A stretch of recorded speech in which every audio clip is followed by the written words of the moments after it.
Ndako ma fi àsìkò yìí dúpẹ́ lọ́wọ́ mommy mi ìyá Rainbow. Ìyá Rainbow. Yes, you ton kọrin báyìí. Mo lọ ẹjọ́ ṣe lè fún mi ní just kíkọ kọrin. Tó ṣe ní kí n gbà ní mi dé kọrin.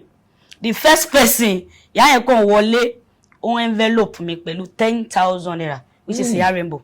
Ìyá Rainbow fún yín ní 10,000 naira ní envelope. Nígbà ìwọ̀n rántí pé èmi lẹni tán jíṣẹ́ fún. Wow. Wípé mo máa kọ ọ̀ràn tí ẹ̀ mọ̀. Mo fẹ́ sọ tí ó ṣẹlẹ̀ lọ́la. Ọmọ ẹ̀dá súnmọ́ bí. Ẹ wá gbọ́ ohun tí ó ṣẹlẹ̀ lọ́la. Ìwà àgbẹ̀ ìdájọ́ láyà. Ìdájọ́ lóyún wá sí bí ẹ̀san. Ẹ̀san á dàgbà pé ìwà tó bí lẹ́jọ́. Síwájú Olódùmarè bàbá o. Ibi tá ó ti mọ̀ nira tàbí núra àìlópin. Èyí lohun tí ó ṣẹlẹ̀ lọ́la. Ọ̀rọ̀ ayé ṣòro, ọ̀rọ̀ ayé ṣòro, ọ̀rọ̀ ayé máa le, ọ̀rọ̀ ayé ṣòro, ọ̀rọ̀ ayé máa ga, kò máa yé mi o. Ó ti wá ní pé gbọ́ ìkòkò àkúfọ́ ó dèrò àpìtàn. Ìwọ ni kò dìde oníṣẹ́ ńlá. Àrà alẹ́ lọ́mìíràn bọ̀bùlì kan mọ́ sàrú alẹ́ fìjìrì kìtìkú alẹ́ mọ́ táruámì.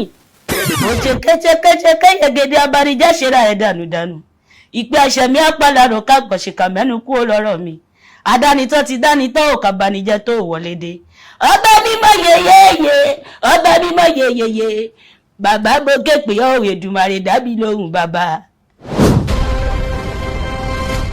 So this is another musicology edition of Unscripted with Jeff Owolewa. Àlejò mi lórí ètò. Olórin ni wọ́n o. Wọ́n ṣe jókòó yìí. A máa fàájá lórí ètò ó máa tóra wọn. Join me as I welcome Queen Debby on the show. Ẹ kí àwọn ará lé. Ẹ̀yin tèmi nílé. Orin lẹ máa fi kí wa. Èwo ni. Okay, ẹ lọ ṣe báyìí. Ẹ kú dédé ìwòye o. Ṣé Queen Debby kẹlẹ̀ ń gbọ́? Mo kí gbogbo yín jákèjádò Naija. Tó fi lọ́dọ̀kè òkun o. Ẹ lọ káṣọ bàtà ìjọ wa. Kó lè yí sí fún wa gọ́gọ́ lórí ètò yìí. Bá ń gbọ́ lọ́hùn tóbi, ẹ̀rù jẹ̀jẹ̀ ọba ńlá. Àwọn tí bà mí jẹ́ fún ẹ ó ní wa gbóhùn sókè díà. Ẹni rẹ̀ mọ́ bàrọ̀ jẹ́ aṣọ́gbàgbé òní kan rẹ̀. Gbogbo yín mo kí pátá. Ìgbà yìí lọ́la wà ó kájọ làkájọ lọ́wọ́lọ́wọ́ kádẹ́jọ máa sọ̀rọ̀ lókè o. Orí mi wú, màá ṣe transfer. Okay. Máa ṣe transfer. Tí n bá fi lè sọ pé máa ṣe transfer, ẹni yẹn ti ṣe nǹkan tó wà fantastic gan ni o. Bí a kì í máa pe àkáǹtì ẹ̀ sà. Ẹ kàn mí sọ pé torí kó lè pè yín, ó pè yín kẹ fún mi. Ó wà, gbogbo ẹ̀ ló wà. So, bí ṣe ń kọrin yẹn sìn, mo rí pé ẹ ń fún wa ní vibe yín, ó fara pẹ́ St. Janet. Èèyàn mi ní St. Janet, shout out to St. Janet. But ká tó wọ ibẹ̀ yẹn, ibo ni a bí yín sí? Ibo ni school tẹ́ lọ? Ìgbà wo lẹ wá jarun pa wọnú iṣẹ́ orin? A bí mi sí Ekiti State. Okay. Nílùú kan tá ń pè ní Ìṣẹ̀ Èkìtì. Okay. So I was born and brought up there. From there, okay, I moved padà wá sí mo jẹ́ ọmọ bíbí Èkìtì gọgọgọ nílùú Odò Ọwá Èkìtì. So èmi àti Bàmí Káyéfẹ́lẹ́ ìlú wọn lélẹ̀. Ìlú mi lélẹ̀. So àjọ wà lẹ́gbàrà wa ni. Ìyá mi ọmọ Adó Èkìtì, bàbá mi ọmọ Odò Ọwá Èkìtì. So ọ̀tún mi òsì mi Èkìtì ni mí. And mo dàgbà lÉkìtì, mo lọ school lÉkìtì. Then institution mi nìkan ló change tí mo lọ ní College of Education Ìlá-Ọ̀ràngún. Ngbà yẹn máa ń pè ní Oske. Okay. Tí ó ti change ẹ̀sìn, wọ́n ti sọ di university. Wow. So and primary school mi ngbà yẹn village tí ibi tí mo ti dàgbà yẹn kò sí náà kò anything. So ní number kò sí kankan ti now it's just a village like ó máa pè bẹ́ẹ̀ ní Ọ̀fálẹ̀ oko ni. So bẹ́ẹ̀ láti dàgbà school kan náà ta níbẹ̀ ngbà yẹn that's community primary school. Bẹ́ẹ̀ náà gbogbo wa máa ń lọ from there. So tá bá ti kúrò tá bá ti jáde primary school bẹ́ẹ̀ a máa lọ sí hometown wa. Hometown wa yẹn is like 9 miles. Or 7 to 9 miles. Sí, a máa fẹsẹ̀ rìn. Tá bá lọ yes, a máa lọ Sunday. Tó bá di Friday, a máa padà. Pẹ̀lẹ́sẹ̀ náà ni o. Ẹsẹ̀ la máa fi lọ. So, ká lè lọ school. Lórí ìlú wa náà nìkan ni hope wà láti lọ sí secondary school ngbà yẹn so school yẹn náà á pè ní comprehensive high school Odò-Ọwá Èkìtì so ibi tí mo ti ṣe àwọn school mi kéréje ni. báwo ni ìrìn àjò yẹn ṣe wá wọlé wọnú orin dáwọn lẹ bẹ̀rẹ̀. àjò yẹn gùn gan o. ẹ já wa. torí mi ò pé mo sọ tẹ́lẹ̀ pé mi ò dàgbà lẹ́kọ̀ọ́ rárá Èkìtì mo ti dàgbà Èkìtì mo ti ṣe kéré mi ti ṣe school yín náà mo ti ṣe everything mi tí mo ti lọ school mi so nǹkan kan tó change nínú ìrìn àjò mi ni pé mo lọ Ọ̀ṣun state mo lọ sí institution mi bẹ́ẹ̀ but kankan tó gbé mi dẹ́kọ̀ ni marriage. Okay. So nígbà tí marriage collapse ni mo wọnú orin. Kí ni experience yín yẹn from the marriage issue tẹ́ fi wá wọnú orin? Báwo lẹ ṣe? Kó tó di wípé marriage yẹn rí bó ṣe rí ná. Mo máa fi àsìkò yìí kò yẹ kí n dárúkọ wọn ṣùgbọ́n kò síbi tí n bá dé tí mo dákọ mo máa fi àsìkò yìí dúpẹ́ lọ́wọ́ mọ́mì mi Ìyá Rainbow. Ìyá Rainbow. Yes. Báwo ni Ìyá Rainbow? Màmá wa ni Ìyá Rainbow nínú industry wa. Báwo lójoojúmọ́ wá dé ọ̀dọ̀ tẹ̀yìn? Máa fi àsìkò yìí dúpẹ́ lọ́wọ́ because nígbà yẹn mo gbé ọmọ dání ìyá yẹn pọ̀ gan mo bẹ̀rẹ̀ sí tó ń jẹ ní alágbolé. Alágbolé so èmi nígbà yẹn mo ní restaurant àwọn tó bá wò mí sọ pé Èkìtì kété food canteen nígbà yẹn n tó ń jẹ Èkìtì mo ń ṣe ìyẹn gangan mo ń tà. Nígbà yẹn ni màmí jẹ́ brand àwọn brand yẹn ṣe hot nígbà yẹn ó dà pé Airtel ṣé Airtel dàbí Glo yes Airtel náà ṣe àbáṣẹ́dọ́ ṣe jẹ́ brand nígbà yẹn gbogbo ẹṣin hot mọ́tò wọn máa ń kọjá lọ ó máa ń padà ó máa ṣe marry wọn so from there mo gbọ́ iṣẹ́ kan ní ìkẹyọ̀ pé tó ń ṣe yóò ń ṣọ̀nà tó ń ṣe ó máa padà nǹkan tí mo rí nínú ìrìn àjò ẹni pé wàá kọrin wọ́n ní èmi ò bí tẹ̀ gbé máìkì rí pé lẹ́yìn church.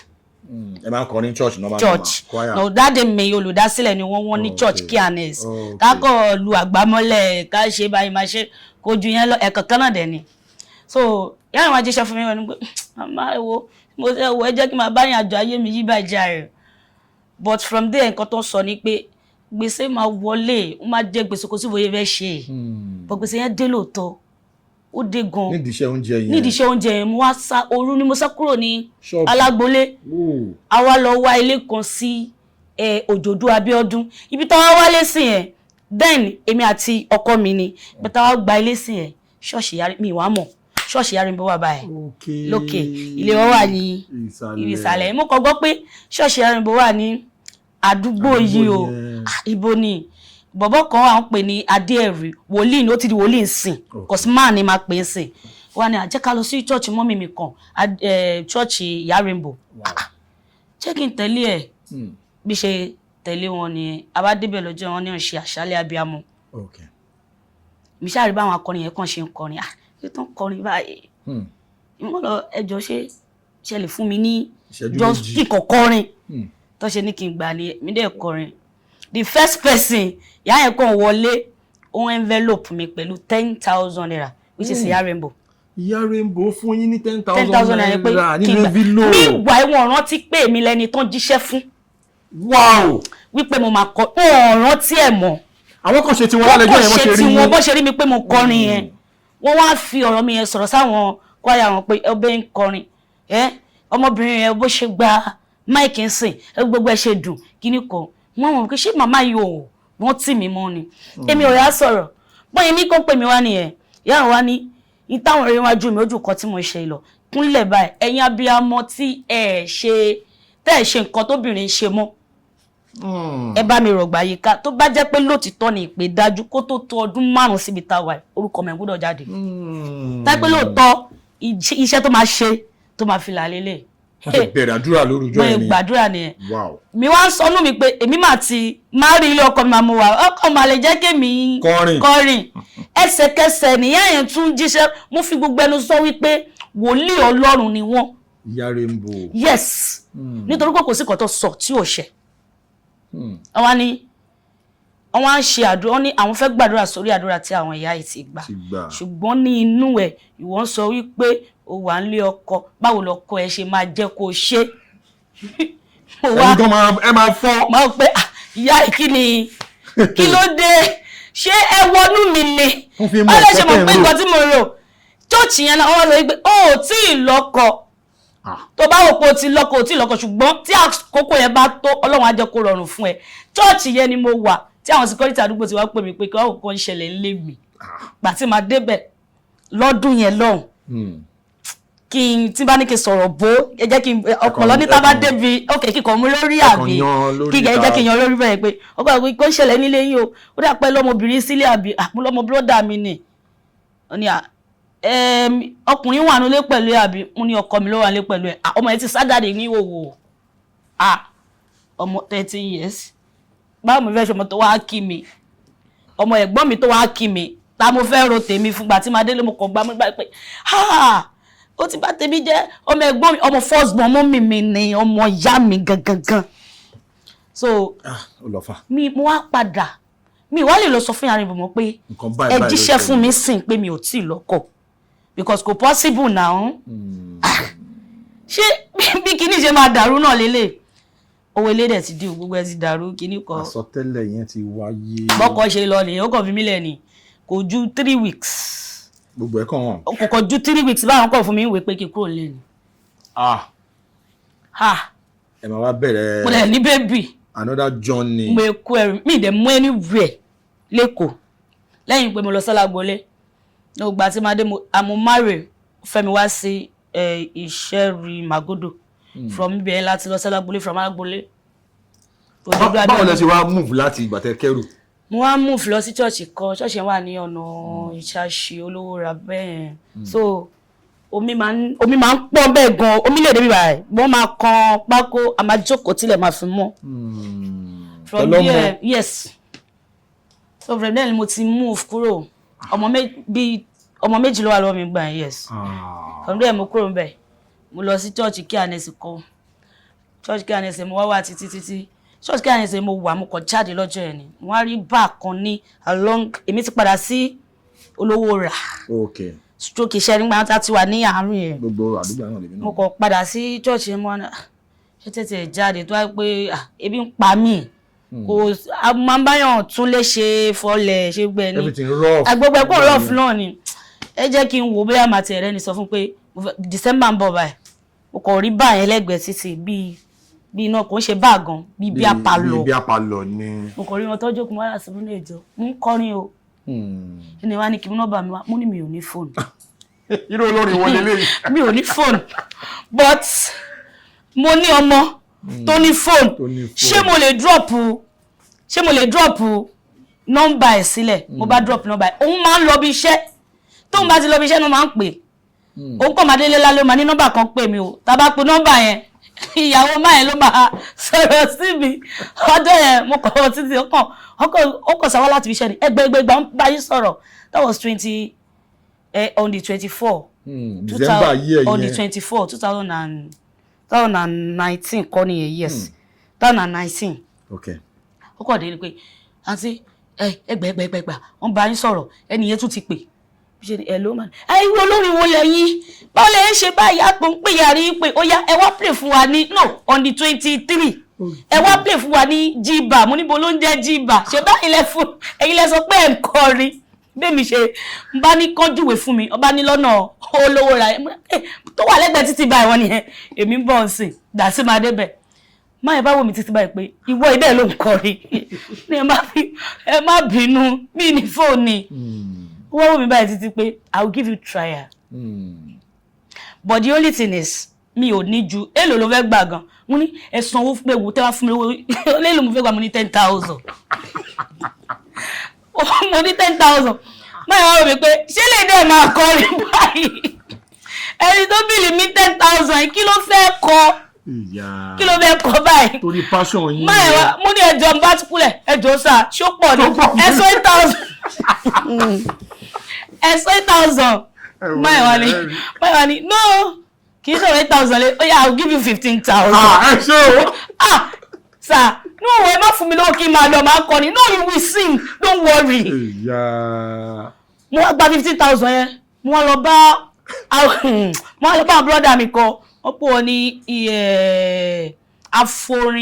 aforingbare twins aforingbare wọ́n wà lólówó rà wọ́n sì wà tí náà wọ́n lọ bá àwọn náà rìn gbà yẹn àmì lè jọ brother ẹ fún mi speaker méjì ẹ fún mi speaker mo ní mi mọ̀ kon lo keyboard mi mọ̀ mo ṣá mọ̀ pé wọ́n máa lùlù drum set yẹn mi tẹ́ rántí mi rò pé church nìkan náà ti ń lò mo ní ẹ wò ẹ fún mi ní mo ló nílù kan mo wá lọ sí church ìyá Rainbow okay padà mo wá lọ gba nọ́mbà ẹni tó lùlù lálejò tẹ perform lálejò tí mo perform bẹ́ẹ̀ ẹni mo wá pé ẹjọ́ ṣé mo mi ni mi tí mo wá sí church wọ́n ní kí lẹ fẹ́ ṣe church ole ze mo ní church ko ba ni okay ba ó dá kò sí problem ó ṣá wá wọ́n fún mi speaker méjì mo wá ní èlò làwọn yẹn máa pé ìyẹn náà wá sọ pé 7,000 ni máa gbà nínú èlò 7,000 lè fẹ́ gbà nú 15,000 ẹ ṣé o inú mi dùn gan pé mo tẹ̀ sí lówó inú mi mo ti lówó lẹ̀ mi tí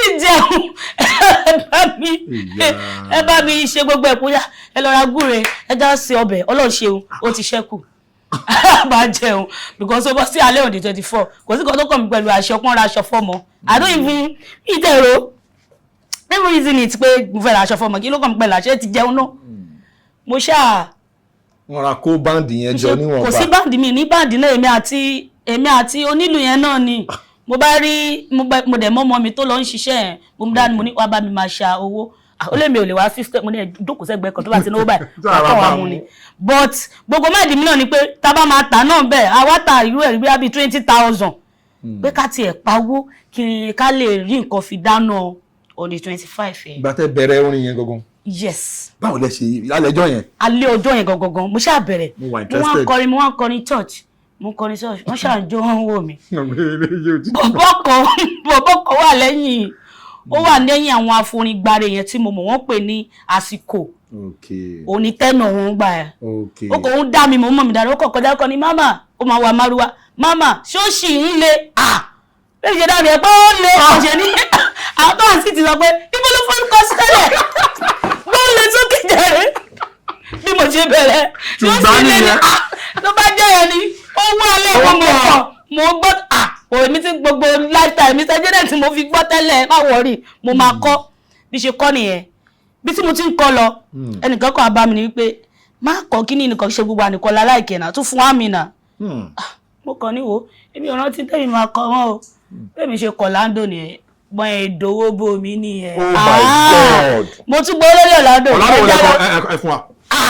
ó ṣe kẹ́kẹ́kẹ́kẹ́ yegede abanijẹ́ ṣe ra ẹ̀ dànù ìpè àṣẹmí àpàdánù kágbọ̀ṣìkà mẹ́nu kú lọ́rọ̀ mi adánitọ́ ti dánitọ́ ò kàbánijẹ́ tó wọlé dé ọba mímọ́ yeyeye ọba mímọ́ yeyeye bàbá gbókè pé ọ̀rọ̀ Èdùmàrè dábì lóhùn bàbá mo bá mo ṣe mú lẹ́sẹsẹ mo bá wọn ṣe bó ṣe. ìgbà yẹn wọ́n lè dàrú lẹ́sẹ̀kẹsẹ̀. mo kọ́ lórí ẹ̀lẹ́ mo ní ẹ ká lọ sórí Ebenezer Obey jàre. èwo lẹ fún wọn ní Debby lọ sórí Ebenezer Obey nìyẹn ayé wa á tòrò ìgbà wa á dára kálẹ̀ bàbá yẹn tún ṣe ní má kó lórí ẹ o.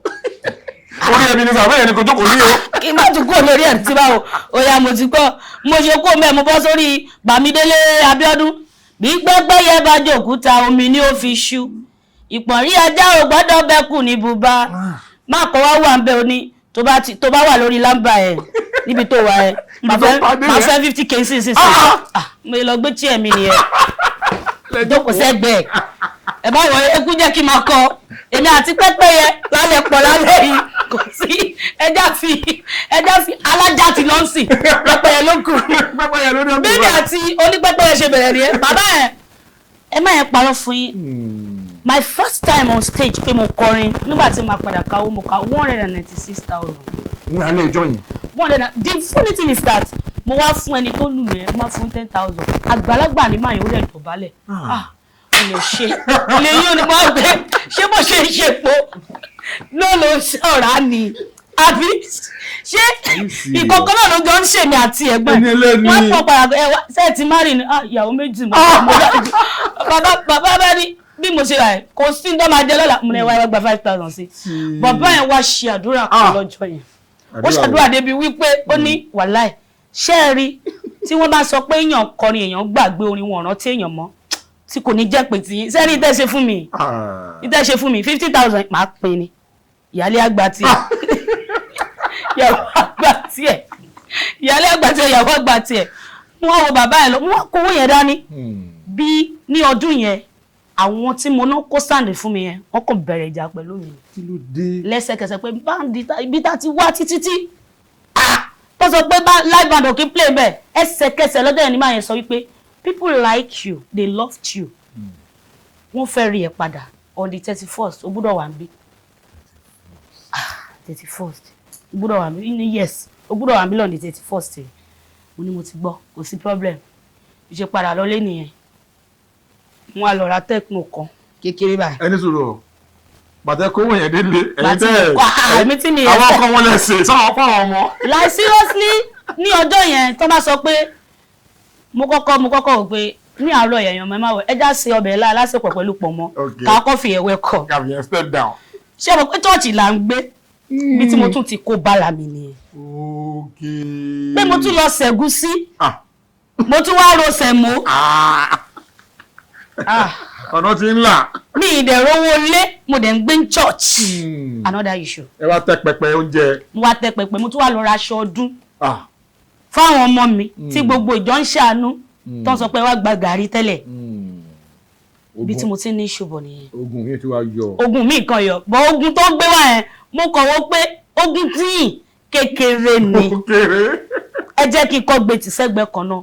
But the next show mo ti wá rí pé yes mo ra fún kékeré kan mo wá gba orin mo wá wá ẹni tó ní ní oníṣẹ́ jẹ́nẹ̀tì ṣó ní kinní kan àwọn mp3 yẹn ẹ wá ń gbà sórí mo wá gbé sórí tv báyìí ẹni ṣe rìhásà ṣe rìhásà kan mi ti máa tún kọ ilé tó ń bọ̀ torí mi fẹ́ nǹkan tí mo kọ kọjá ẹ̀ mi ìfẹ́ kó tún jẹ́ òní máa tún repeat so láti ilẹ̀ ló ti wà nù ẹ̀jẹ̀ tèmi pé kí n yé mi like láti repeat orin bẹ́ẹ̀ mo ṣe àmọ́ kọ̀ọ̀rán tí ni gbogbo nǹkan tí mò ń gbọ́ iná kò sáà lè tí mi ti gbọ́n bẹ́ẹ̀ mo lè kọ pàṣọ mo lè try náà díẹ̀díẹ̀ mo ti máa ń gbọ́ wọn náà tẹ́lẹ̀ ẹgẹ́mi náà ikọ̀ máa jú sí then before kó tó di pé mo bẹ̀rẹ̀ iṣẹ́ orin nǹkan tí mo like jù gangan hip hop ni tí máa ń gbọ́ tí máa jókòó tí àwọn kìíní wà lórí mi jẹ́ máa tí bọ̀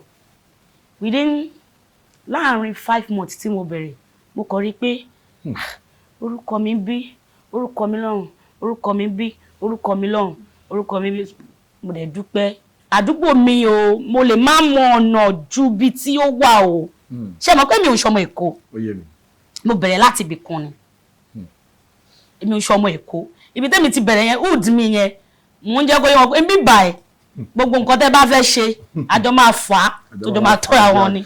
títí ṣúwọ̀n ní tàjẹ́ first yẹn wọ́n ti wá pè yín. wọ́n wá padà pè mí ṣe wọ́n àwọn tó kó instrument fún mi ń gbà yẹn àwọn náà wá lọ dúró lé máàyàn náà lọ́rùn pé àjọ máa ṣe collaboration bí báyìí ni o máyàn wá ní rárá o ẹni tí wọ́n fẹ́ gbọ́ lélẹ̀ gbogbo tí mo rí pé àwọn ti wà ní music ṣáájú mi wọ́n tún ti mọ̀nà à ń léyìí tí mi bá gbà fún wọn wọ́n lè ṣe nǹkan míì tó máa pa mí lára fún mi so mo láti ẹ má wọrí ẹ má bọ̀ ẹ jẹ́ ká jọ ṣe so gbà tí mò ń lọlé ta parí tán kò sí pé mò ń kóye báyìí lọlé ẹ pín kò dọ́gba ẹ̀yẹn kó báyìí ẹ kí mi náà kó ti tèmi báyìí so bí mo ṣe ṣe ní on the 31st yẹn nìyẹn so from there January èmi kàn bẹ̀ sí rúùtù gbogbo ẹ̀ kiri ni tí bá rí ibi tó ti ń gúnyán ẹ̀ra mò ń kọrin o. Ọmọ yìí yẹn ìpolówó tẹ̀ ṣe yẹn ló pa ìbílẹ̀. In fact mi ò tiẹ̀ kò sí tìjú tó yìí mi mọ̀ nǹkan tó ń jẹ́ máníjà mi ò ní máníjà èmi náà máníjà ara mi. Mò ń kọrin wọ́n máa sọ pé fùfú là ń tà bí má bínú èmi ò mọ̀ pé fùfú lẹ̀ ń tà bọ́ tẹ bá léèyàn tó nídìí olórin ṣé mo lè drop nọ́mbà mo ń kọrin o mo ṣáà ń káàkiri bẹ́ẹ̀ so bí mo ṣe bẹ̀rẹ̀ ni but sí nǹkan bíi last 2 years mo ṣe pàdé Rainbow mo wá pàdé wọn ní party kan ní olówó tẹ̀dọ̀ wọ́n kàn wọ gámẹ̀tì yẹn wọ́n wá mo wá lọ bá wọn bí tó wà mo wá kúnlẹ̀ mo wá ní mọ́mí ẹ̀ mọ̀ mí mi ò mọ̀ ẹ̀. ọ̀rọ̀ tí ẹ mọ̀ mí mà Rainbow èmi lẹ sọ fún wípé iṣẹ́ tí máa ṣe leléyìí tí máa fi là wọ́n lọ sí pé adéẹ̀rí mo wá mo ní bẹ́ẹ̀ ni ó wá dí mọ́ mi ọjọ́ yẹn same day yẹn again wọ́n tún envelope mi ní another 10,000.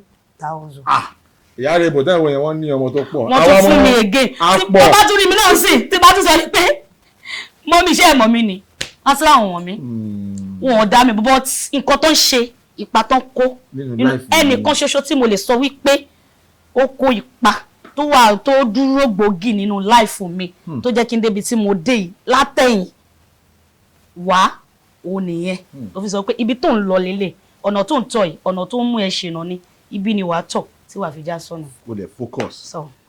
Now nínú fídíò sí ta máa ń rí ẹ fún wa ní vibe kan tó ń fẹ́ máa jọ ti St. Janet, shout out to St. Janet. Báwo ni style yẹn tún ṣe style yín báwo ló tún ṣe dé apá abẹ yẹn. èmi ti sọ fún yín pé mo ní ẹni yẹn kò gun márùwá lọ ni lóní tó ṣì ń le lèmi pìkẹ́ ọkùnrin tèmi mi ṣe but the only thing is that ọjọ́ tí máa rí wọn ọjọ́ tí máa rí St. Janet one on one báyìí one on one èèyàn kan ló jẹ́ kí n lọ́kàn pé wọ́n pé mo rọ́mọ tó kọrin bíi ti yín bàbá kankan ni wọ́n pọ̀ bẹ́ẹ̀ àbámọ̀dámù gbogbo wọn lò mo ní mail àbámọ̀dámù voice tọ́lọ́run fún mi òun nìyẹn the only thing is that mi ò kàn dúró sórí line kan ṣoṣo ìyẹn ń tèmi èmi ń lọ báyìí so wọ́n pe ọ̀bọ yẹn tó sì ń rawọ̀ mo kí ọ̀nà ibi tó wà so tó sì ń lọ gbogbo àǹtí mi mo léèyàn kan tó ń kọrin bíi títí yín bí wọ́n ṣe bó ṣe ní jẹ́ kí n mọ̀ so lọ́dún yẹn St. Janet ń bọ̀ ní mọ́mí St. Janet wọ́n bọ̀ ní kí lórúkọ chọ́ọ̀chì Ìmísí Ọ̀ṣọ́fà Ìmísí Ọ̀ṣọ́fà nọ́mbà ń gbà ẹ̀ mo wá lọ pàdé wọn that same day mo níṣẹ́ kan ní toll gate ní ọ̀nà Ṣàngó mo níṣẹ́ bọ̀ tó ti ń bọ́ sọ́wọ́ rẹ̀ lẹ́mú ṣáà ni mo gbọ́dọ̀ rí màá rí ìyá ìdandan lẹ́nu ọgbà tó máa bọ́lẹ̀ condition tí mo bá wọn gbà yẹn mo kàn èmi náà ní ọ̀yá ṣé ìwọ ni tó sì ní kó wá bá mi di ọwọ́ mi mú èmi ni mo di ọwọ́ wọn mú láti inú mọ́tò tí mo mú wọn wọnú church yẹn so tí mo fi mọ̀ wọ́n tá fi mọ́ra wa lẹ́yìn ọjọ́ kan yẹn lẹ́yìn ìgbà yẹn o àti wọ́n pàdé meeting ajú láti jọ ń jókòó àti jọ ń pàdé but wọn ò mọ̀ pé mi ni mo kàn wà lórí ọwọ́ mi.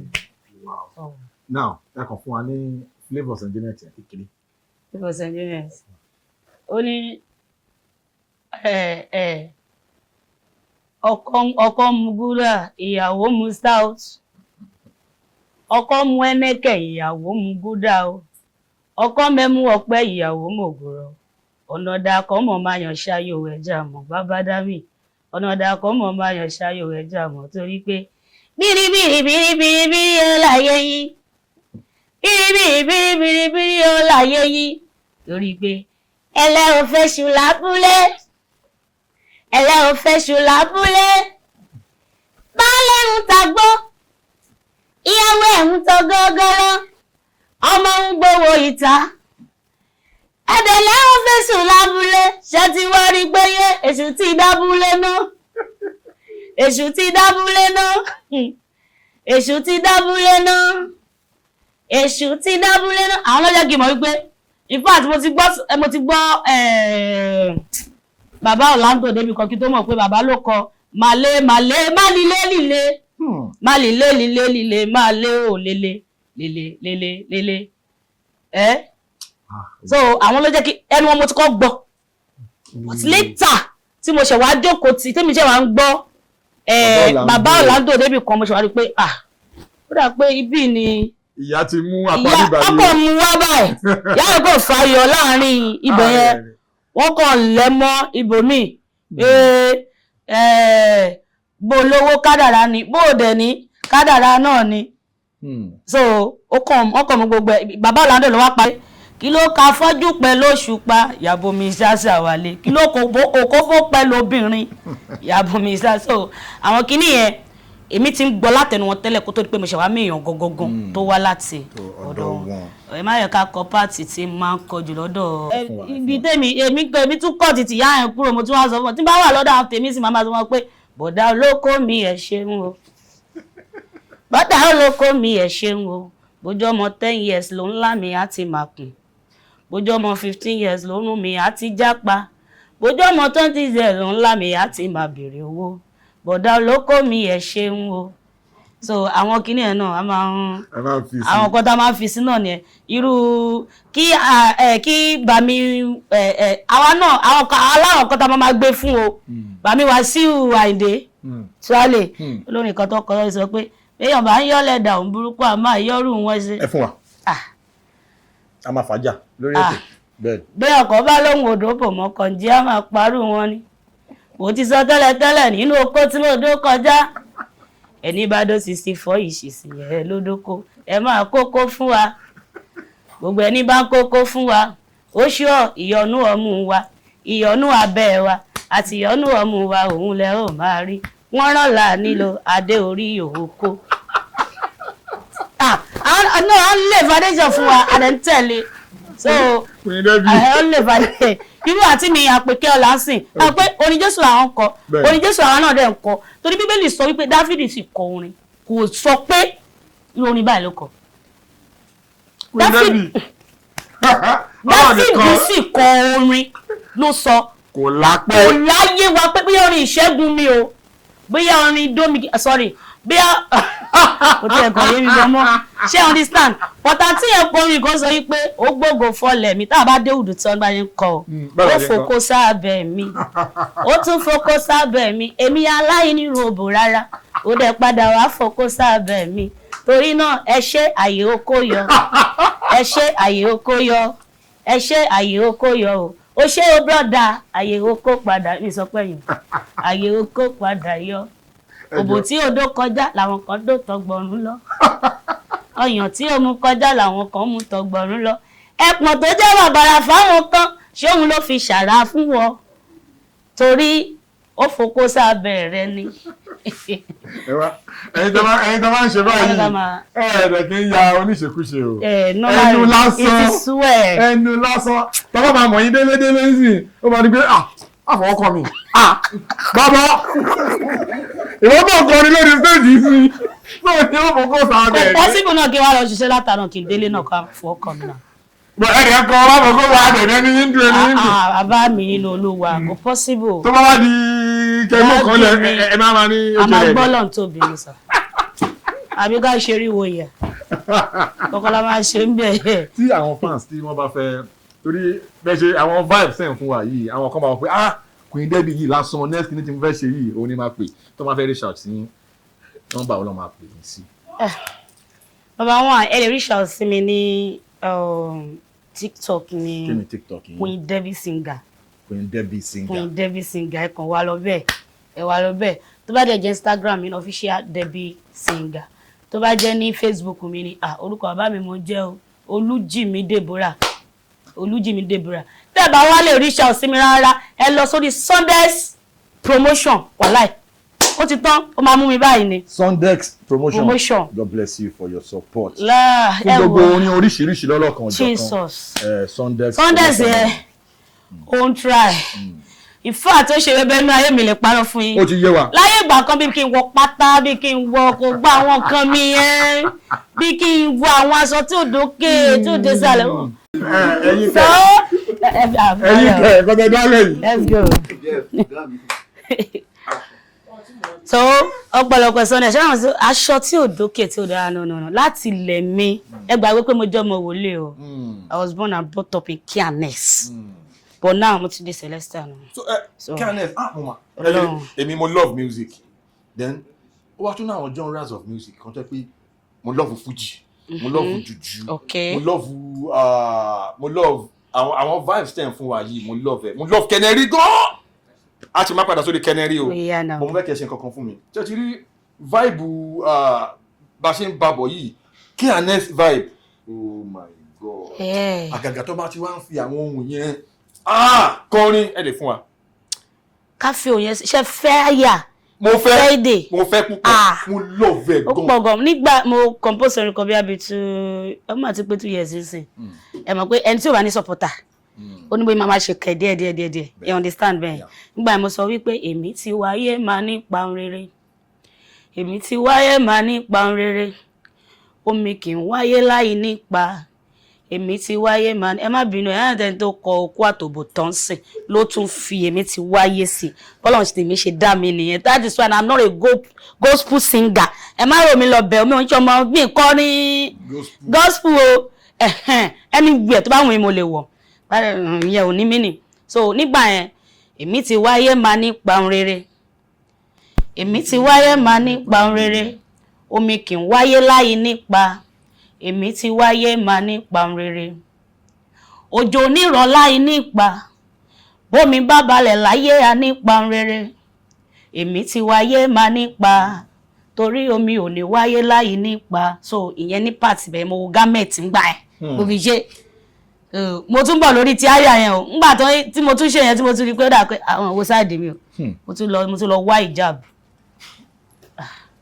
lọ wá ìjáàbù gidi ni o. Islamic song. aláìtàláì lọ wá ìjáàbù ìṣeré bá mo tún wá tẹ̀sí bí àwọn kí n tó máa ń kà ẹ̀. mo tún kọ ọba láàánú mi máa fẹ̀ sí mi fáyé rí bó ti ń bá mi ṣe láyé ènìyàn ni ó máa ṣe lọ. Ọba ya Rọ̀bì máa fẹ̀ sí mi fáyé ṣe torí iyì rẹ̀ ló lówó ìwọ ló lọ́lá máa fi kọ́kàn wọ́n mi Ọlọ́run. Mo tún kọ yẹn náà. As in ẹ wà versatile. Mo kàn ní kí máa Versatility. kí tó bá ti tètè yá ni tó bá jọ́nà muslim ló yá mo lè padà di muslim.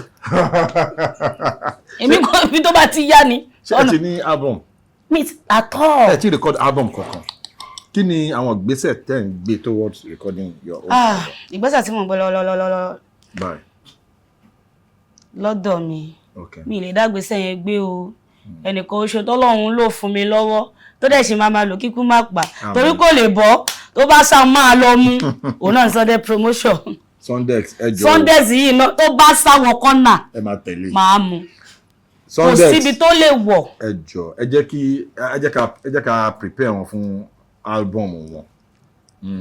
Ó yẹ kó ti wà lórí ẹmọ káyé ti dáyé lẹ́yìn back to back online tá à ń ṣe bí July edition June edition kìnnìkan edition tá kàn ṣe. Ẹ fún wa ní album. So kẹ fàájà sórí àwọn streaming platforms yẹn kí everybody lè ní access sí kó jẹ́ official kìnnì Sundex yẹ ń gbọ́ ẹ jọ̀ọ́ ẹ bá wa ṣègbésẹ̀ ní orí ẹ̀ Ọlọ́run á dẹ̀ fún wa ṣe. Àmín Ọlọ́run. So mama kí ni challenges tí ẹ máa ń face gẹ́gẹ́ bí olórin ẹ ti sọ àwọn beginning yín fún wa humble beginning yín ó wà inspiring torí ẹni tó bá gba ìlà ibi tẹ́ gbà kọjá yẹn tí ó dẹ̀ sì dúró tó fresh bẹ́ẹ̀ ṣe fresh yìí wàhálà grace ni. Dádì mi mo jẹ o tó bá jẹ yẹn ìyá ń jẹ. Grace ni. Ọlá dádì. Now mama àwọn challenges wo lẹ máa ń face nídìí iṣẹ́ orin yìí. Challenges àwarawa náà la máa ń face jù. Bíi. Yorùbá máa pè kíní kan ní orogún òwò. Orogún òwò. Ìyẹn challenges àkọ́kọ́ challenges jẹ́ kí n máa padà sórí yẹn. But nǹkan tí mo kọ̀ rí ni wípé ṣé mo pé Yorùbá náà tún pé wípé bá ò bá rẹ ni bálà. Ọlá kì í yá bọ̀rọ̀. Kò sí bó ṣe lè gòkè tó bá ń sáré gun òkè yẹn tíbẹ̀ yẹn bá ń yọ̀ tó bá réyàn kan push ẹ̀ wá gùn. Ṣàkóbìnrin ni mí.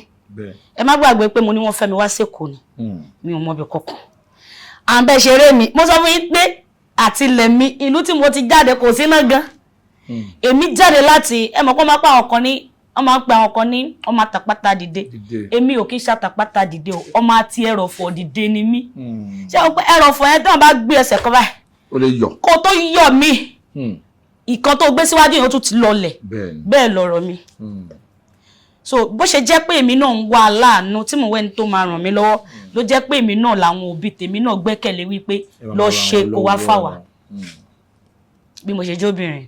So ṣe mọ̀ pé nínú ìrìn àjò mi àdéhùn mi mo padà di single mother náà ni.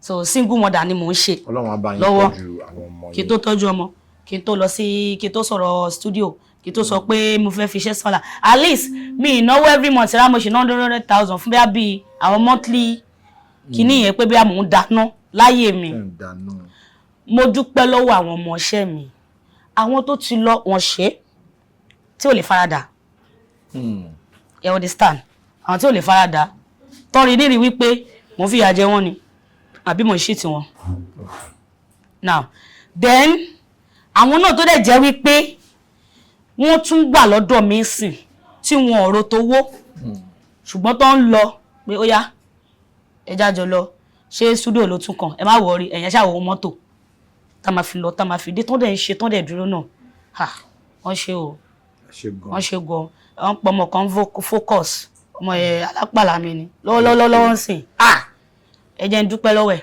ó try gan. Focus, thank you. Yes, because òun náà ni màá dúpẹ́ lọ́wọ́ ló kó gbogbo àwọn tó kù mọ́ra so ni màá dúpẹ́ lọ́wọ́ ẹ̀ ìyẹn ni ìpele àkọ́kọ́ ìpele kejì ni orogún ògùn ọjọ́ wo ló dé ṣóbìnrin lásán yẹn ládùúgbò mi náà ibi báyìí ló bá mi láyé kò lè fi mí lẹ̀ kó kọjá mi ogun tí olórin máa mi rò pé ṣé olórin nìkan ni ṣá.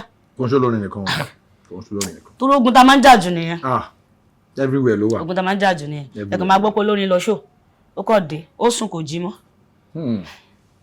Nǹkan ṣẹlẹ̀ ó sì ṣẹlẹ̀ recently ní mòwe yes kò máa ló lọ ṣó ó dé ó kàn sùn ẹ jí kò dẹ̀ dìde mọ́ so kò dẹ̀ ṣe pé olórin yẹn ti ní mọ́tò mi ò ní mọ́tò mo wọ mọ́tò débí ni o in fact mo lé ọ̀kadà mo dé bus stop mi ni Ọlọ́run á ṣe mo wọ mọ́tò ni o mo ń sanwó rẹ́ǹtì ni o dọ́lọ̀ bí bàbá mi bẹ́ẹ̀ mo bẹ́ẹ̀ yàrá kan mò ń sùn ṣe understand ẹ mọ̀ nǹkan tí mo ń là kọjá ẹ ní mọ̀ nǹkan tí kálukú jọ ń là kọjá láì tí ó ní tìtẹ́rí náà ni pé àwọ̀ṣọ sára aṣọ yẹn ló bo ẹ understand wọ́n bá tún wá rí ẹ lórí stage tó bá tún wá dà tó tún dà tó good lórí iṣẹ́ lórí nǹkan tó ń ṣe o ti lọ́ta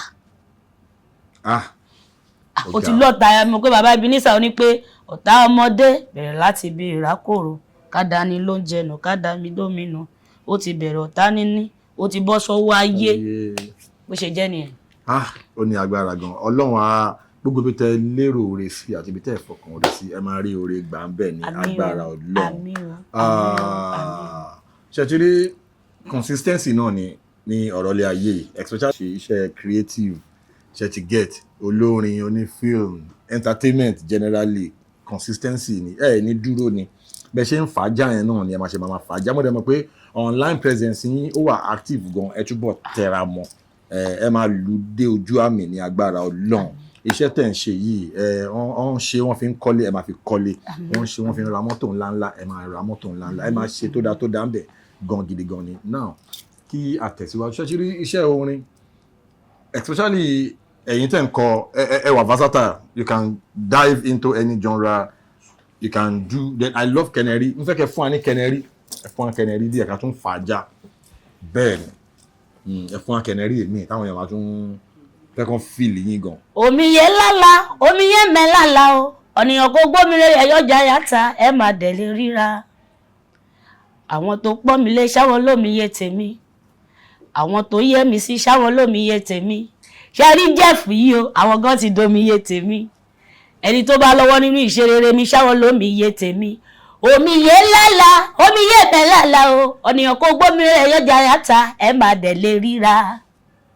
Orí mi o ẹ̀dá mi o ọmọ àjùmírèrè ọjà jẹ o orí mi o ọmọ àjùmírèrè ọjà jẹ o ẹ̀dá mi o ó ní ayé ẹ máa dí mi lọ́wọ́ ẹjú mi ráàyè ṣe tèmi ayídòṣùpá lọ́wọ́ lójú ọ̀run kẹ́ mọ̀mọ́ ló gbá o àmọ́ ìjìràwọ̀ lọ́wọ́ lójú ọ̀run kẹ́ mọ̀mọ́ ṣe tirẹ̀ o ó dọwọ́ ọ̀nà yáàrí yóko ó dọwọ́ ìgìrì ṣọ́kọ́ abidí ìráyè ọjọ́ máa mú ké padà méyìn o ṣe ni máa mẹ́sẹ̀ mi gòkè kẹ́lẹ́lẹ́ ó dọwọ́ ọ̀nà yáàrí yóko ó dọwọ́ ìgìrì ṣọ́kọ́ abudírẹ́ ọjọ́ máa mú ké padà méyìn o èmi ti mẹ́sẹ̀ mi gòkè ó dájú. ó níbi kan tá a ti dé a máa débẹ̀ tún gba fújì ẹ máa fún wa ẹ máa fún wa ní tọ̀gá ńlá ẹ máa fún wa ní tolúfimọ́ ẹ kọ́ lọ sí. Ọlọ́run ẹ kọ́kọ́ fún wa jẹ́ kí n tẹ kọ́kọ́ gbà sára náà ẹ fún wa àwọn aráàlú ń dúró. onígbẹ́ mo lè kọrin mọ́jú o mo lè kọrin mọ́jú tí iṣẹ́ mi ò bá lànà àgàgà kò tó mọ̀gẹ́ tó bá lè tàdíréke tó ń gbé símọ́ mi tẹ́mi gan ṣe kùrùkẹrẹ èmi tí mo lálùjọ tó lè mọ̀mọ́ gbàgbé lé pàgbági mọ́lù bẹ́ẹ̀ ni pé màlù ní ẹbẹ́ obìnrin fẹ́ràn àlùjọ tó kì í torinlẹ̀ dáadáa ọ̀gá bàbá nìyẹn bàbá Paso Alhaji Òṣùpá Saidi ló kọ̀ yẹn bẹ́ẹ̀ ni ó tún wá tẹ̀síwájú ó tún ní ibì kan wà tí máa láìkì gan ẹ fún wa ó máa ní ìràwọ̀ ló bá ṣe tí ò dá sí máa dòṣùgbà bẹ́ẹ̀ni kan bá ṣe tí ò dá sí máa dẹ́nìkan kò sì bá ṣe fẹ́ ṣe tá ò ní lè máa ó tún wá tún sọ wípé ẹ tún gbọ́ kan tó sọ bẹ́ẹ̀ ó ní làbálábá ní wọ́n o ẹ̀gùn máa láyé làbálábá ní mí ẹ̀gùn máa láyé o káyé dákun máa faṣọ ìyá mọ́ wá lára wá bọ́lẹ̀ bẹ́ẹ̀ ṣe wá rí ọ̀gá ńlá yẹn mo láìkí wọn gan mo lè má mi really deep nínú orí wọn bọ̀ mo láìkí wọn gan olórin kan tó ṣe ń gbà ẹ̀ máa rántí táìtù ẹ̀sìn tó ti kọ dúdú lolúwa mi ò lè sọ pupa lolúwa mi ò lè sọ àmọ́ ṣá ojú ọ̀run funfun nẹ́ẹ̀nẹ́ o ṣùgbọ́n ṣá ojú inú ẹ̀ ní adéṣeré gẹ́lẹ́ adégún kẹ̀kẹ́ oníbi tí alẹ́yìn jókòó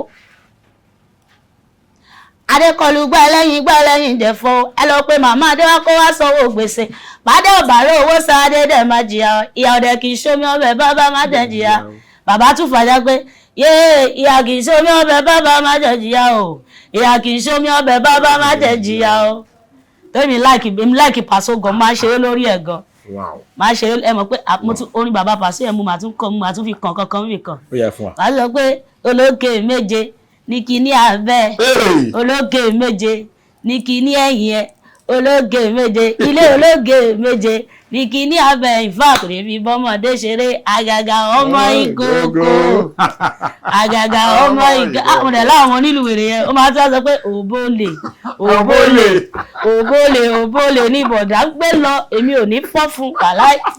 a máa bá bí jẹ́ lónìí a máa bá nǹkan jẹ́ mo ti sọ pé a máa bá já. nǹkan tá a máa ń lò nọ́mà tí máa tún lò again ọ̀nà tó bá yẹ ká lò sí. ó ń lọ à ń fìlì yín lórí ètò àwọn tiwa náà wọ́n mọ̀ pé ọgbọ́n àwọn Paso yẹn náà tún sọ̀kan ní ọjọ́ tá a wáyé òkè máa iṣẹ́ ń ràn yẹn lára dáhùn bí ẹ ò lè sọ́hún tó máa jẹ́ rárá báyẹ̀ bá dùn fún ẹ ó yẹ kọ́ mọ́ lu àbí dúpẹ́ pariwo ọpẹ́ ọ̀rẹ́ máa yá la ìmoore in fact nínú gbogbo iṣẹ́ bàbá yẹn ti máa ń jẹ rárá yàtọ̀ sí pé a máa ń gbọ́ sí àìmọ̀ pé sí ayàtọ̀ kálùlù sàgò ìmọ̀dólé ọ̀lẹ̀ wọn ṣe ká kéré wà àwọn yẹn ọ̀tọ̀ ni o wọ́n ṣe rí eléyìí gangan orin tó sọ pé má dúró má jà gan sàrí àṣàjù láyé orin yẹn gan mmm nìyẹn orin yẹn ó lọ fà gan ó lọ fà nígbà yẹn so máa jókòó ti báyìí pé inú ilé ní mmm la fẹ́ gbọ́ sẹ́ẹ̀ àmọ́ mi máa ní mọ́mì náà play hip hop máa ní lẹ́yìn ní sẹ́ mmm lẹ́ máa jẹ kò sí kọ́ tẹ́ fẹ́ ṣe. hip hop yẹn mo fẹ́ ká débẹ̀ mo láì jẹ́ máa ń fíù sí i. abẹ́tí lọ sórí Rẹ̀mílẹ́kún Amos náà abẹ́ lọ Rẹ̀mílẹ́kún. orin ìyàwó mi lọ́gbọ́n mi yẹn ẹ jẹ́ ká kọ́kọ́ lọ síbi hip hop yẹn mo láì jẹ́ máa ń fíù sí hip hop mọ́ vibe yẹn ẹ fún wa. bó ní kí n ti bẹ̀rẹ̀ bẹ́ẹ̀. ẹ bẹ̀rẹ̀ anywhere. kí n kàn bẹ̀rẹ̀ anywhere. ẹ bẹ̀rẹ̀ anywhere. I feel free. Bọ̀dá kan tó kú yẹn ló kọ́kọ́ kọrin kan ní this kind life retire me. Daddy no get salary. No bad. Parents are no see mommy. Stepmother no care. Landlord dey worry. My brothers are hungry. Daddy gather money omega go poly. I go poly I no go class daddy I am sorry. I don dey do mi ò dey ṣe yahoo tèmi o mo lọ ṣe afọlẹ ni o. I don dey do yahoo. I don dey play bahoo ọmọ pastor sí wọn náà ẹ o. Only daddy just dey pray, mommy just dey pray for me, make it better for me. Torí me I no go school, wetin I fit do, the music wey I do, ẹ̀ṣù biribiri kẹ́bọ̀ mi o. Iwájú lọ́lọ́kọ̀ ìwà mi lọ, ẹ̀yìn sá lọ́lọ́kọ̀ ìwà mi lọ, mo ti mọ̀. O ti ní pé brother when I'm on no want people in love me more. Talk about it and I've done discuss my wrongs. When I'm making them no flow and I can't talk no more. Èmi máa live forever, èmi fẹ́ ti mọ̀ gangan. Èrò kí màmá mi yé o, má tètè wálé. Ọgọ́ mo ti mú láti bẹ̀rẹ̀. ẹ ti mú ẹgbẹ́ wa síwájú ẹ̀ tún ẹgbẹ́ wa lọ́pàá. Ó ti wá ní mo láìpẹ́ orí ọgọ́ o. Ayé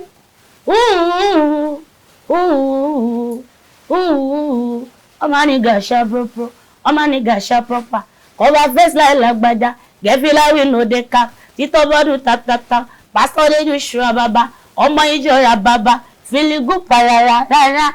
Music no need permission to enter your spirit. Anyway, anyhow, I know say you go feel me. Music no need permission to enter your spirit.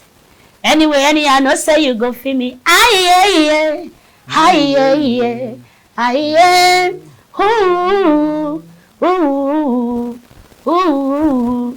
Èwo ni ká tún kọ síbẹ̀. Ẹgbẹ́ wa lọ sí ọ̀dọ̀ àwọn Wizzy ẹ̀ tí wàá gbé wa lọ sọ́dọ̀ àwọn Davido. A máa fà á já lọ sọ́dọ̀ àwọn area yẹn. Ẹ fún wa. À ń gbádùn Ọlọ́run. Àwọn tèmi gan shout out wọ́n fìlì yín. Olórin tí ẹ bèrè fún lẹ́ẹ̀kan lẹ sọ pé orin Wizzy. Ẹni òun la fi wọlé tẹ̀lé rí tán sẹ̀sìn. Ṣẹlẹ̀ wọ́n mẹ́sẹ̀ sá. Ẹ̀rọ mẹ́sẹ̀. Allah your boy. I mean, I don't need to spend my cash, cause my soul so hard to see. Cause my soul don't lie, you can't deny, you feeling right, say. You be alright, just be mama side. Running for fronting, girl. Let me tell you something, girl. Running for fronting. You always good, just story by my side. You see me drive by, I like your boy. I got my swag. I like your boy. I got my paddle. I like your boy. Show me mine. I like your boy. In fact, mo feel yín gan Ọlọ́run máa ṣe transfer. Mi ò kì í ṣe graphic. Graphic ni máa fún. Mo feel yín gan, a dẹ̀ feel yín. Ẹ fún wa ní Davido ìlú bíi ẹ tún jẹ́. Davido. Jẹ́ lọ 30 bg. Davido ṣé mo jẹ́ 30 bg já? Mi rí lè jẹ ṣá. Ẹ ń jẹ Burna Boy ńkọ́? Rema ńkọ́? Ẹ jẹ́ mo lè jẹ́ Burna Boy yẹn jẹ́ bọ̀ no be my. Oya.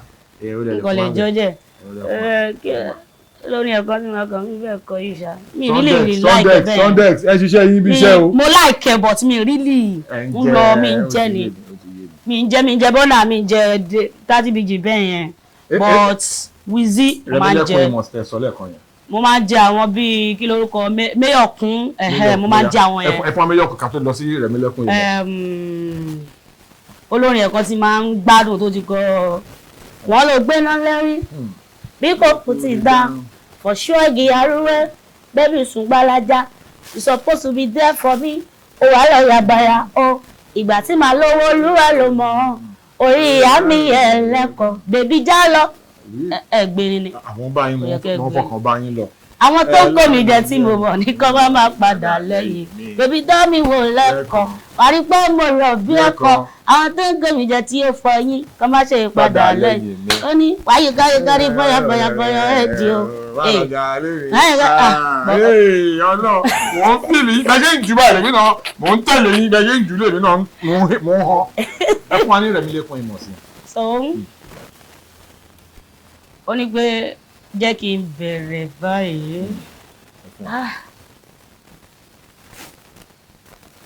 Ó ní ìrà lérò erin lórí o ìrà fẹ́tà o ẹni mojú ẹ kó sọ fún òwe ló jẹ́ o. Ọmọ lè múra ya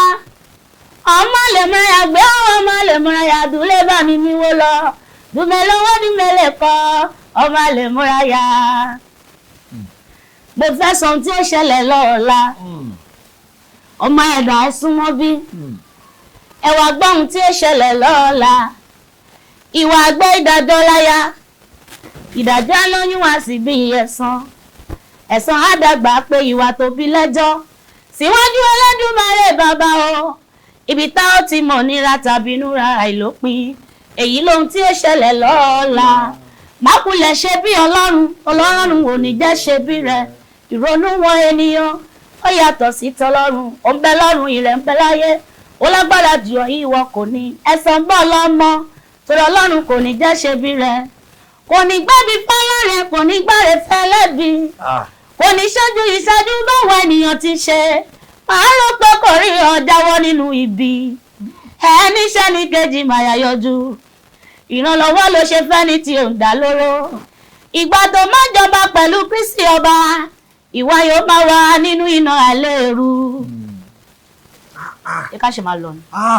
ẹ wo torí bẹ́ẹ̀ ṣe ń fà lọ yẹn Rẹ̀mílẹ́kún ìwọ̀n sí yẹn ẹ fẹ́ kí n wọnú ẹ̀mí nìyẹn ẹ jẹ́ ká ní sùúrù. ẹ wò pé Bàmídébọ̀ tún sọ wípé ọba dání máa gbàgbé á níyì o ìyìn rẹ nìkan lọ̀rọ̀ mi yé o ọmọ aráyé ti romi pin o pé mi kò lè gbèrí o fàágbára ńlá rẹ gbé mi sókè káyé lè mọ̀ pé mo lọ lọ́run fi agbára lómi jẹ́ mi ń ṣan ó dàbí ẹni tí kò lọ lọ́run mi kò lè sálà tí mo lá lóru mo ṣàmọ̀ pọ́jọ́ ògo súnmọ́ mi ó wá ní ọ̀run kan gbádùn mọ́ mi ayé fẹ́ parẹ́ kó sọ sọ́fà sí ìpín tèmi kọ́ ní sọ́fà o ògo dídá ni mo yan o mo sọ́fàsí ta ni mo ṣe tó sọ́fàsí máa yàlẹ́ mi. ẹ jọ̀ọ́ ṣé bẹ́ẹ̀ ṣe jókòó yìí sìn tí ẹ bá rí opportunity bá dé kó yá Queen Debby ẹ wá ṣe album báyìí ṣé orin ti wà ńlẹ̀. ó pọ̀ rírì. tó wà ńlẹ̀ steady. ó pọ̀ ńlẹ̀ bí ẹ̀pẹ́ o a máa mú lọ ni. kí ló dé talent yóò tún pọ̀ jù. ẹ kò ṣe bọ́ọ̀tì mi náà. ẹ̀yin tí wà nílé ẹ ti rí bí o ṣe ń lọ Queen Debby àwọn ni àtijọ́ jókòó tí à ń fi omi jomi toro ọ̀rọ̀ tí mo gba Yorùbá yẹn tàti ń fàájà. à ń fi omi jomi toro ọ̀rọ̀. à ń fi ọ̀rọ̀ jomi toro ọ̀rọ̀. à ń fi ọ̀rọ̀ jomi toro ọ̀rọ̀. mo get ẹ bẹ́ẹ̀ yẹn now ẹ̀yin náà ti rí i pé ó lọ fà gan wọ́n dẹ̀ nídìí kí àwọn nǹkan wọn lẹ need. ẹ wo number one mo nídìí ṣe rí sponsorers ni mo fẹ́ sponsorers ni mo fẹ́. ẹ ti rí bẹ́ẹ̀ yẹn sí wọ́n nídìí ẹni tó máa sponsor wọn. mo dẹ̀ máa dúró tán ẹni ilé iṣẹ́ máa dúró tán tó bá jẹ́ yẹn ni anywhere a máa kọrin pa a máa gbé sókè ẹ kàn ṣàánú mi ẹ mọ̀ pé kò sí wẹ̀bùn téèyàn lè rìn láyé tí kò bá ti sí olùrànlọ́wọ́ èèyàn kò máa dàbí ẹni tí ò mọ̀ ṣe ni téèyàn bá ṣe ń gbé ó máa jábọ́ èmi nìkan ni máa ṣe studio èmi nìkan shout out to my brother kò ṣeun ti sound system àti Suzuki Miami owó elépo owó àwọn gbogbo ẹ̀ tó ń jẹ mọ́ra wọn bí epo bí ọ́ìlì bí gbogbo ẹ̀ bẹ́ẹ̀ àwọn méjèèjì yẹn ní mo rò pé mo ní àǹfààní àti wà pẹ̀lú wọn níwò bí 2 days ago now mo kàn ẹ wà ẹyin pípọ̀ owó ìwà ńlẹ̀ ṣàánú mi ẹ máa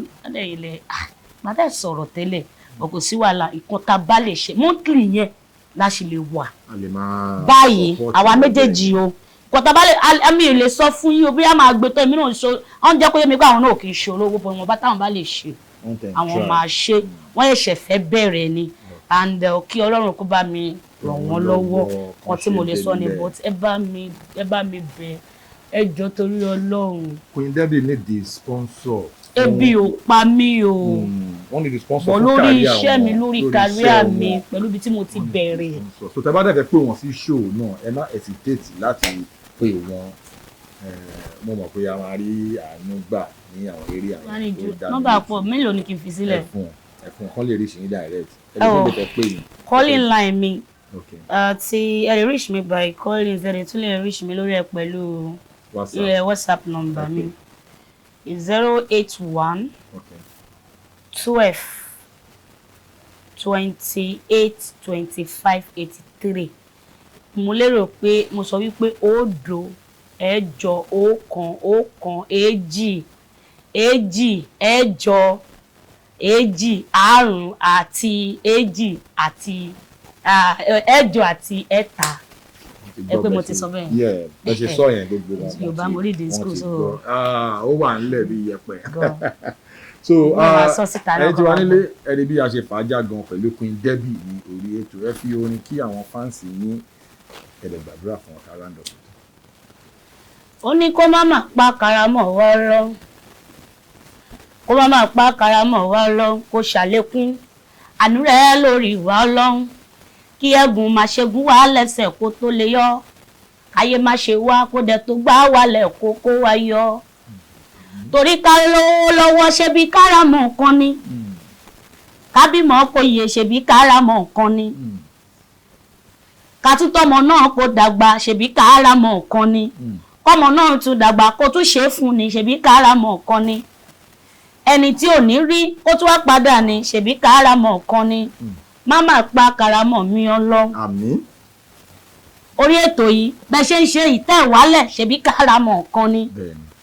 torí àwọn kan bẹ́ńbì kan tó fẹ́ kó wálẹ̀ tí ò bá dẹ̀ wá wálẹ̀ kàáramọ̀ kan ni kó má máa pa kàrámọ̀ wá ọlọ́run kó ṣàlékún wa rẹ́ lórí mi ọlọ́run kí ẹ̀gùn má ṣe gún wá lẹ́sẹ̀ kó tó lè yọ káyé má ṣe wá kó dẹ̀ tó gbá wálẹ̀ kó kó wá yọ ṣẹ́rí èmi wá fi eléyìí ṣe pé kí n fi ṣe ọmọ àti ẹ̀bá ló wà lórí platform mi fáwọn tó mọ̀ mí ìyẹn ó wà ní òun la fi ṣe July edition ọ̀nàlá kedere aláàánú ṣàánú mi o ọ̀nàlá o ọ̀nà kì í di mọ́jà kó mọ́ máa yọ tirẹ̀ o ọ̀nà kì í di mọ́ gbà kó mọ́ máa lọ gbà o kọ́nà wà là pérégede kígbà ayé wa ó bàbá ọba aláàánú ṣàánú wa o kárí ayé pátápátá ọ̀nàlá yéoyé o kedere aláàánú ṣàánú mi o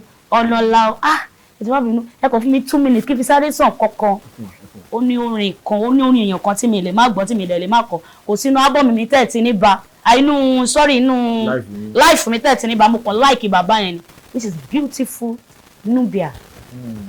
Beautiful Nubia. Shout out to beautiful Nubia.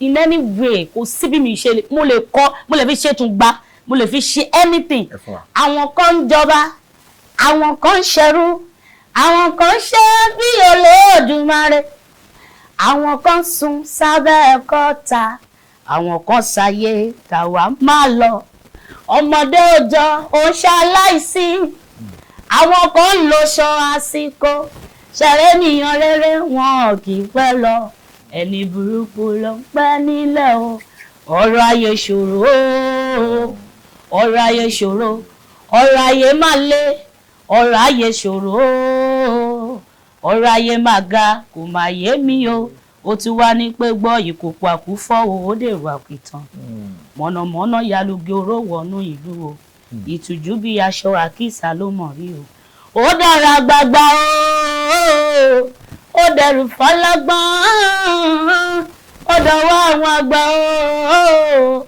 ó dẹrù fọlọ́gbọ́n ṣàwárí lè tó máa ń dùn mọ́ mi jù ni pé in my journey to the world over land and over sea I see different questions and different people race.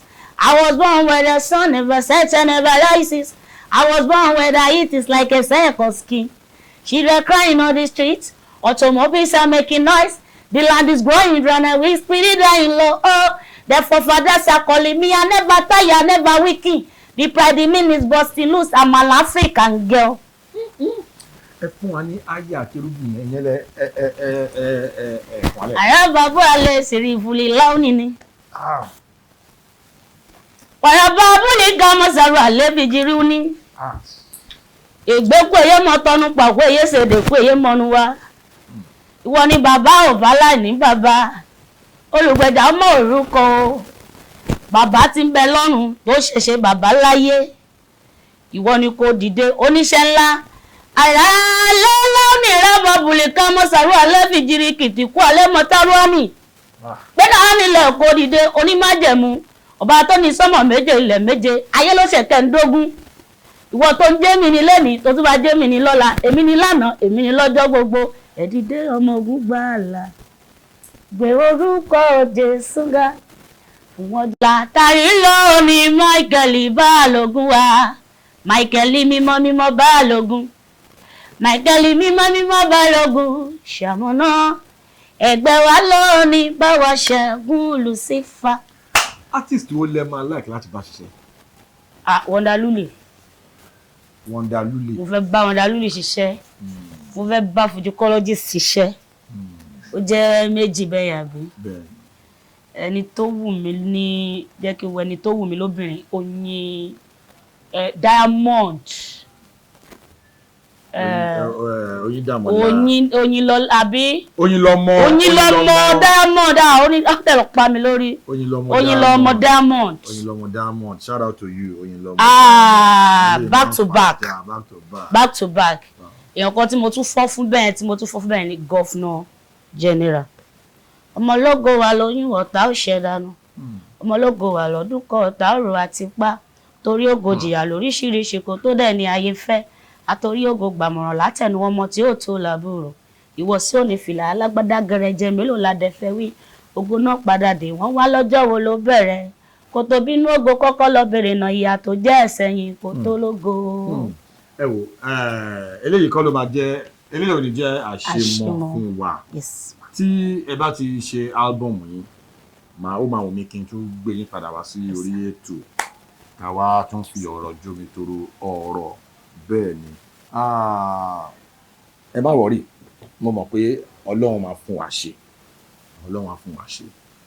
ẹ máa rí àánú gbà mo dẹ̀ mọ̀ pé àlùbáríkà tó tọ́jọ́ àlùbáríkà ńlá ó máa fọhùn nínú iṣẹ́ yín ní agbára ọlọ́run ẹ ṣé gan tí a pè yín tẹ́ jẹ́ wa God bless you.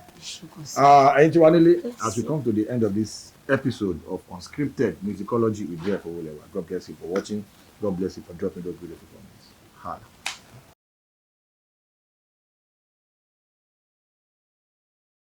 Please subscribe to my YouTube channel and press the notification button.